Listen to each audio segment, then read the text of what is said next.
with law firms wanting Vince McMahon to testify in a potential class action suit and more. This is Wrestling Hub. My name is John, and you're watching the Wrestling Report for June 24th. Before we get into the rest of the video, make sure you subscribe to Wrestling Hub and turn on all notifications to stay up to date with everything in the world of pro wrestling. Also, don't forget to follow us on Instagram at Wrestling Hub Official and follow us on Twitter at Wrestling_Hub.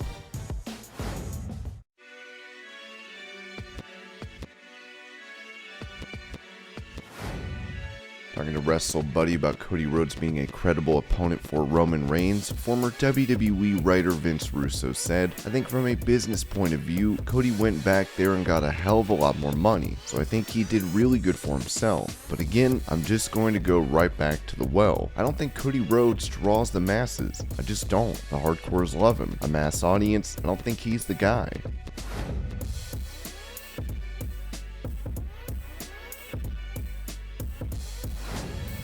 While he is still recovering and not able to compete at Forbidden Door, former AEW champion Kenny Omega reacted to the card for the event, telling Fightful, "I am able to sit back and kind of watch with a smile on my face because this was always, I was sort of hopeful, I don't want to say in-game, but this was always the pit stop into what the mission statement of what AEW always was. We always just wanted to make wrestling a friendly place for everyone, perhaps not all of us, but that was always one of the things that were most important to me. I wanted to see a world where we were working friendly with New Japan, and I was hoping that that was something that would happen from day one, and here we are. We're working with New Japan, we're working with DDT, we're working with Tokyo Joshi, we're working with AAA, we're working with Ring of Honor, now that Tony has purchased ROH, we're working with all these entities and promotions who may not even want to work with each other, yet we're creating sort of this forum for everyone in wrestling to work peacefully, and I think it's really cool. And even though I can't physically take part in it, I'm still happy, and I'm still extremely satisfied that we could get to this point, because this was always what we wanted to do with AEW as an idea for a company."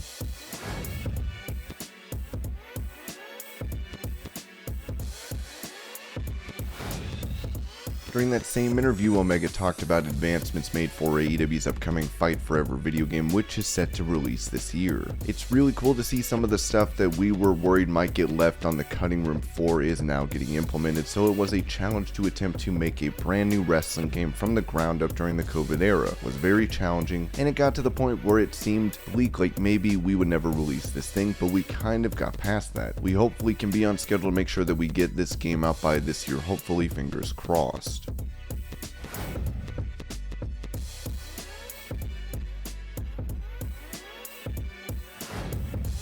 With nominations for the Emmy set to be announced on July 12th, the Wrestling Observer noted that AEW is attempting to get nominated this year. It won't happen for an Emmy award for Dynamite on the Outstanding Structured Reality Program category. In the past, WWE has attempted to get nominated for Emmy awards for Raw, but was never successful. They did not attempt to do so this year.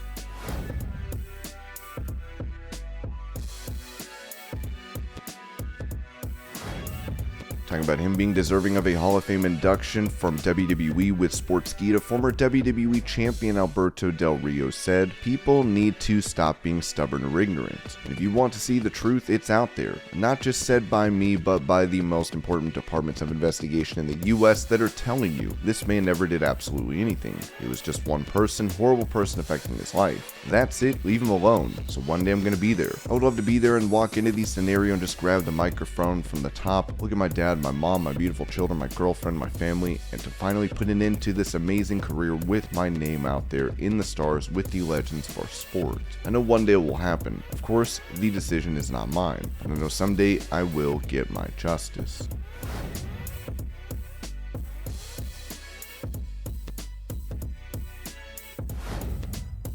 During Vince McMahon's appearances on SmackDown and Raw following the announcement of investigation into an alleged affair in Hush Money, the former chairman and CEO walked out to cheers, which apparently led to criticism from mainstream media. As Dave Meltzer said, the story got a lot of mainstream publicity for a day by leading outlets, which no doubt led to huge ratings increases for SmackDown, Raw, and NXT, even though taped this week. A number of mainstream outlets mocked wrestling fans for their cheering reaction to McMahon. While things have changed greatly, this did bring up memories from 1975 when Bobby Shane, a top heel in Florida, was killed in a plane crash, and it was announced the next day at a show in Jacksonville that Shane had died and the crowd cheered.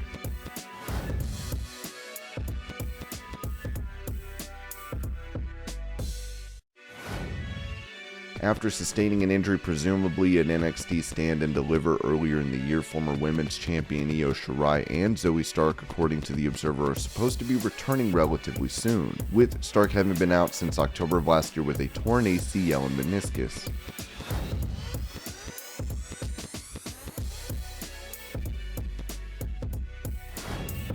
With Lance Archer competing in the main event of AEW Dynamite with Chris Jericho against Moxley and Tanahashi, many fans were wondering where Archer's manager Jake Roberts was. According to The Observer, Jake Roberts is out of action with bladder surgery, which is why he wasn't with Archer in the Milwaukee main event.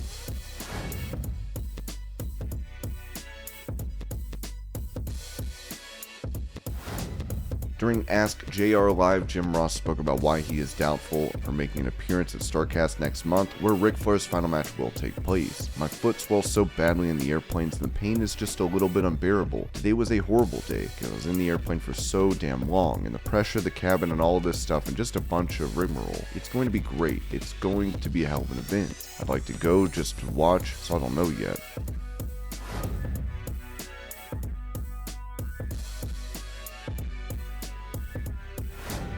Speaking of the Nature Boy, while he is set to make his return to in-ring action for Starrcast on July 31st, Ric Flair will be partnering with Kitchen Data Systems to bring fans Woo Wings. In an excerpt from their press release, Podcast Heat said Ric Flair announced today that Woo Wings, a new virtual restaurant brand, will open for business July 28th with flagship locations in Nashville, to be followed by nationwide distribution.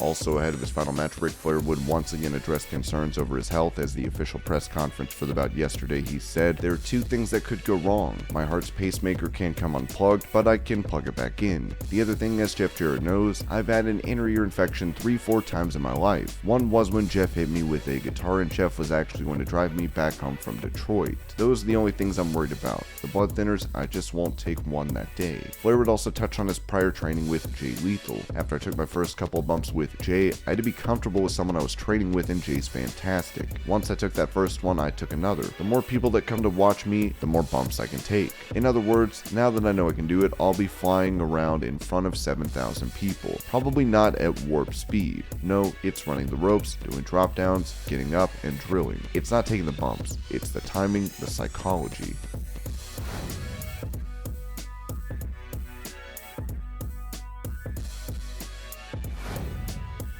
With the card at Forbidden Door being changed a lot thanks to injuries, Dave Meltzer noted what Jon Moxley was supposed to be doing before he was set to face Tanahashi for the interim title. Umino and Wheeler Yuta and Eddie Kingston versus Chris Jericho and Sammy Guevara and Suzuki. It continues the Jericho versus Kingston program and should build for Blood and Guts next week. The original plan was for Jon Moxley to be in this match, which is why Umino was there as Moxley's protege, but again, aside from hardcore New Japan fans, nobody knows this. As a match, this looks good, but we are in the environment where AEW delivers great matches on television weekly.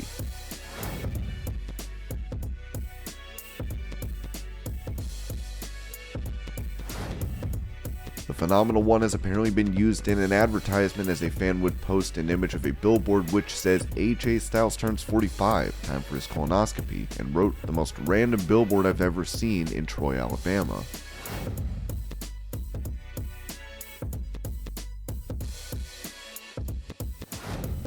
With it reported that Sasha Banks has been released by WWE, but no official word for the company on this matter, the star can be seen in a recent photo shoot for Kalisto's CBD brand Premier Candela Labs. After walking on a Raw with Naomi a month back, it's unknown if Banks will ever return to the company.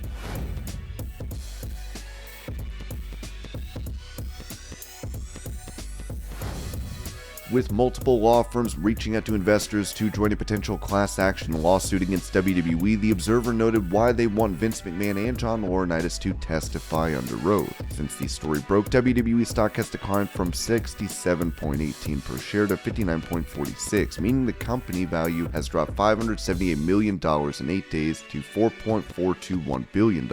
If it does stay down for the level it was when the story broke, the idea is to file a class action suit for the stock price loss. losses. The idea is to get it to Discovery, where Vince McMahon and John Laurinaitis would have to discuss these situations under oath. The idea is that WWE would do anything to make sure that doesn't happen and settle out of court, similar to the Saudi Arabia case. If the stock price is around $67, there is no strong case because it didn't lead to long-term losses. Any significant stock price decline will have these, and other companies trying to tie the news stories as the reason in filing suit would open this case up for Discovery.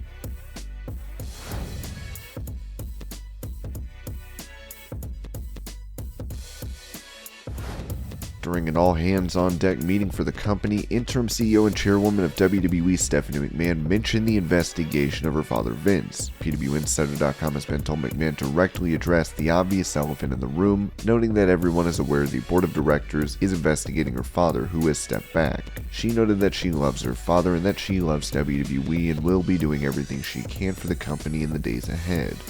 And this was your Pro Wrestling News Update. I hope you're all having a great day. Thank you so much for watching, and I'll see you later.